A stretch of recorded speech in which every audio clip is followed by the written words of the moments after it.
Today, the Knesset is set to vote on a new bill that significantly rewrites the law on ultra-Orthodox exemption from the IDF.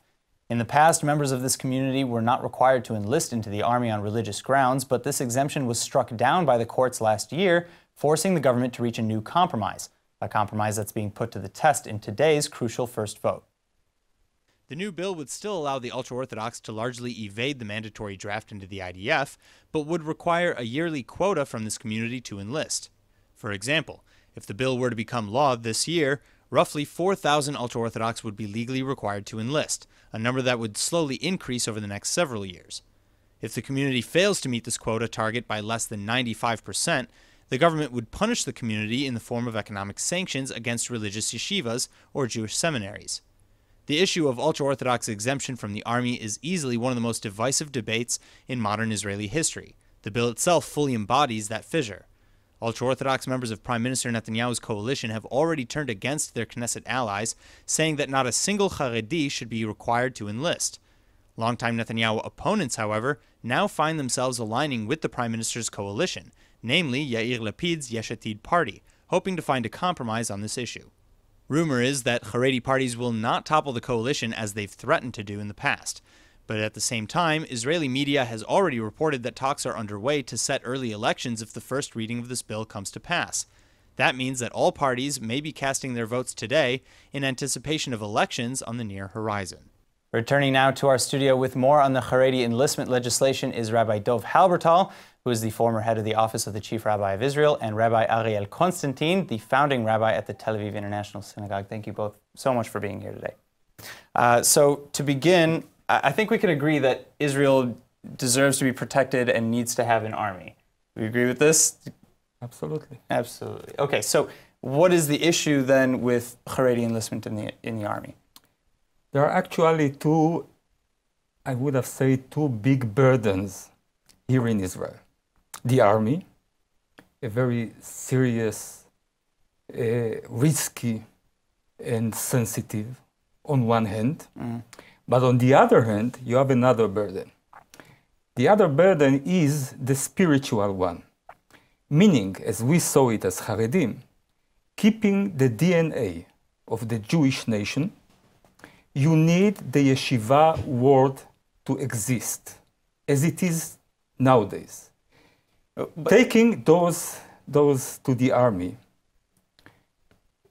it will stop to exist. Why is it impossible to continue the yeshiva and do military? Why is it impossible both to do Torah study and to work in the army? You can see here the film. It's impossible because it's against the nature. It's against the nature of a man. You know, going to the most materialistic place in the world is an army.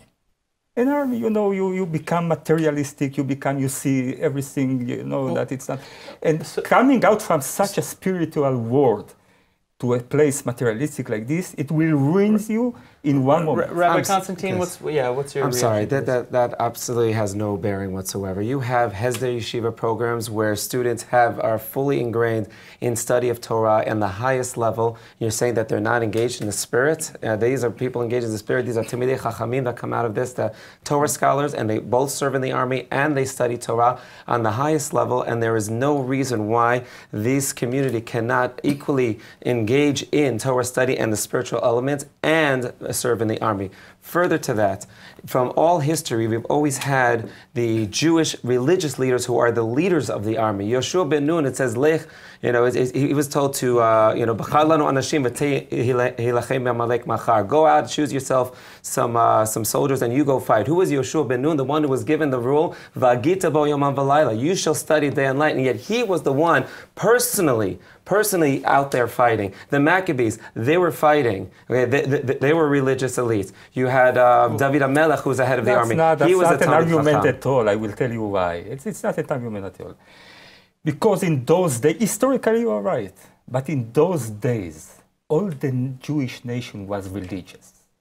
Were keeping mitzvot, were studying and learning. Today, 70% are assimilating in the States. So non-secular here, non-secular, non-religious here, 85%. So you have the DNA of keeping the Jewish identity. It's 10%, not more than it. You need serving in the army. You need them contradiction. Hold on. So what I'd like to follow up with what you're just saying. You know, the birth rate in Israel. If we take the birth rate in Israel, the ultra-Orthodox birth rate is 2 to 1 that of non-Haredim. Okay, by 2060, they're estimated to be half of the population. At that point, you know, with that trend continuing, how is it that you can say that there won't be this identity, this DNA in Israel? Maybe it will come a time. Maybe I don't see it so fast as you say. You say it in 30 years. It's not the non-religious are not going from here anywhere. But no, but the birth rate let's say it's not the birth. You know, it's they said it 50 years ago also. But let's assume it. Mm-hmm. If it will happen, that the rate will be like you said before, and we will be 50, 60%, maybe things will change. Nowadays, in the situation now that we are 10% and keeping the DNA of the Jewish nation, we cannot go serve in the army. So it shows a weakness in the two DNA. Burdens, it shows a weakness in the community, because if the Dati Leumi community can successfully keep that DNA and serve in the army, they are 100% keeping it, and they are promoting both living Torah in full lives and living and doing the army. We're also talking about 3 years here. We're talking about studying Torah before. They can continue as Avrechim studying Torah after. The army is they provide for the Haredim in the army. My own nephew served in the army and as a Haredi, and he came out fully 100% religious and continues to study Torah. There is no contradiction in those 3 years. Their needs are provided for, and I have a solution as well, I think, where this can be resolved for the elite. When Ben Gurion gave the exemption, he gave an exemption for the elite, not for the masses. Now, I believe that the elite should continue to study Torah. As my daughter is in the army right now as a religious sporteit mitzdayenet, which is a elite athlete. Right. So they have exemptions for elite athletes, elite musicians and singers, that they can continue to be the best of Israel and serve in the army. They can do the same thing with the Torah scholars, that they can serve within the context of the army. They can even study and have to report at 6 a.m. and for davening and do within a military structure that makes sure that they are studying and they're not just goofing off. Who talks about elite? We are talking about keeping the identity of the Jewish community, not elite of 2%.